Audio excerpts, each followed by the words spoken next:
nation. Let's give it up for Scott.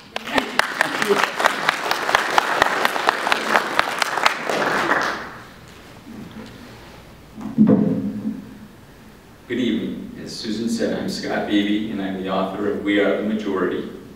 I want to thank Susan and her board members for giving me the opportunity to speak about the book. I'm not going to go through the nuts and bolts of the book. After all, that's what the book's for. But I am going to talk about the message and why I think the message is important for America's future. We live in the greatest country in the history of this planet. In less than 200 years, we forged the most prosperous and the most generous nation that has ever existed under God. As we grew in wealth, we shared our wealth. And the superpower that is the United States has benefited people all over the world.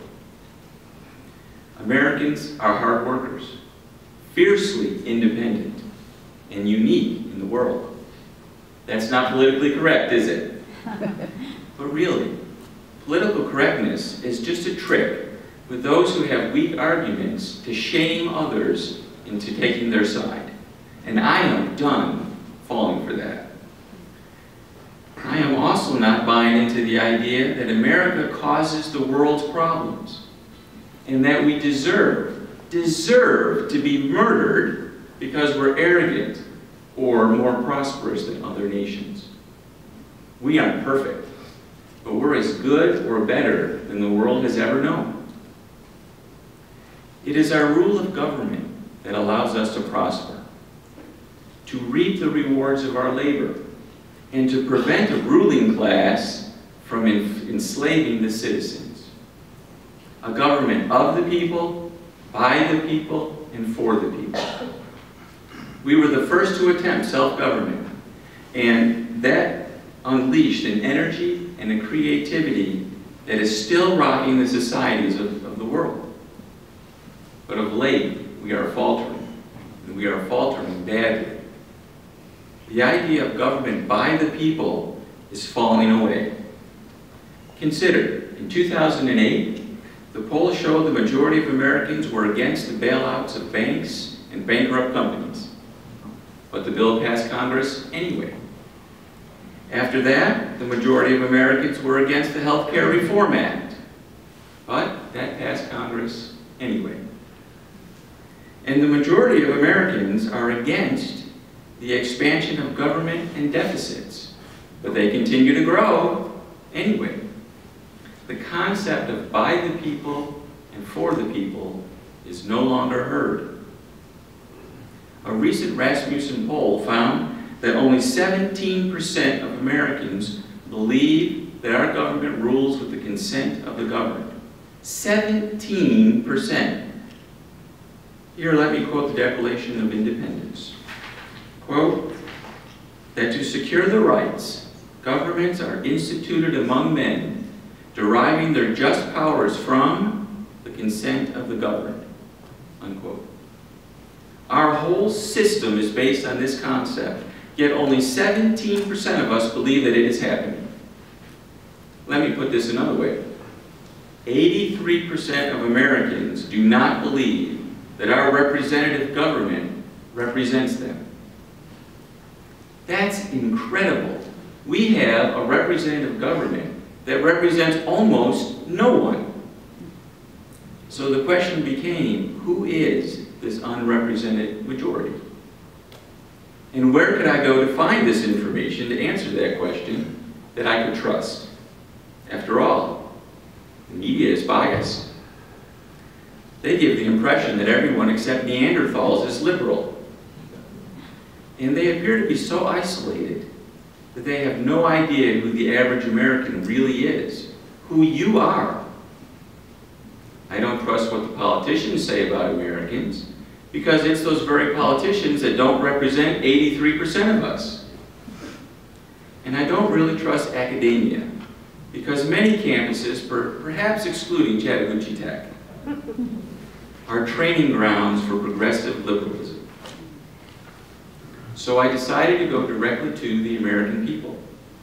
That sounds pretty simple. if you want to know who's the American majority, ask the Americans. The polling companies Rasmussen, Gallup, Zogby, and Pew Research are constantly asking Americans where they stand on the issues, on values, and their political preferences. The voice of America is in that data. We Are the Majority quotes these polls, and it covers dozens of issues, and then it classifies each majority position as liberal or conservative. The book also includes a brief comparison of liberalism and conservatism to aid in the classification. When the totals are added up, the results might surprise you. Before I tell you the result, though, I want to assure you that the book does not try to explain the polling data or put any spin on the polls by interpreting them. The polls are the polls. The only way to find the true majority is to let the people speak without being distorted from what they say. Now, my personal preferences do occasionally come through, like when I quote the poll stating that the majority of Americans want energy independence and greater domestic energy production. And then I quote our president saying that he intends to bankrupt energy companies that use coal. But aside from my preferences, the facts speak for themselves. And the fact is, conservatives hold the majority viewpoint in America. Conservatives, we are the majority. You may not have heard this before, I know, but the facts are laid out in my book, and the conclusion is inescapable. In fact, it's not even close. Conservative values, beliefs, and ideals are shared by the majority of Americans. For years, you have been told you are not the majority, that the candidates you support must move to the center. In other words, become more liberal. That it's the independents that decide elections. And we have bought into this garbage. But guess what? According to a Gallup poll, 36% of all independents are conservative, and only 19% are liberal. The fact is, whoever the conservative majority unites behind will win a national election and many local elections. It's the unites part that is crucial. When we vote for who the media portrays as popular, when we compromise our values and ideals because we buy into the lie that only a moderate can win, we give up our right to be properly represented by our government. Conservative candidates do not need to compromise to be elected if the majority will vote their values. If we do, then our government will once again become a government that represents the people, instead of a government where only 83% of us are not represented. We do not need to compromise our conservative values. We need to assert them. And we need to teach our young conservative that their vote counts. I know of a young patriot, an ex-military man who's now a policeman, who told his mother, "Why should I vote? My vote doesn't count." This man put his life on the line for us in the Middle East. But he believes our system is so broken that his vote doesn't matter. That's terrible. But unless the conservative majority votes their values, he's right. The conservative vote won't matter. But conservatives, you are the majority. The proof, the facts, are right here, and we are the majority. The Georgia primary is just a few days away.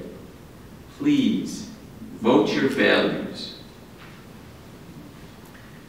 We Are the Majority will be on sale out in the hallway after the meeting. In addition to the polls, the book includes quotes from the Founding Fathers describing their vision of our government, and lists a few websites that evaluate the positions of the candidates and your representatives. It is a short book, easy to read, and the conclusion speaks for itself. I hope you will purchase a copy and tell your friends about its message. And you can send them to wearethemajority.net or amazon.com if they wish to purchase a copy and read the facts for themselves. Thank you for listening, and God bless America.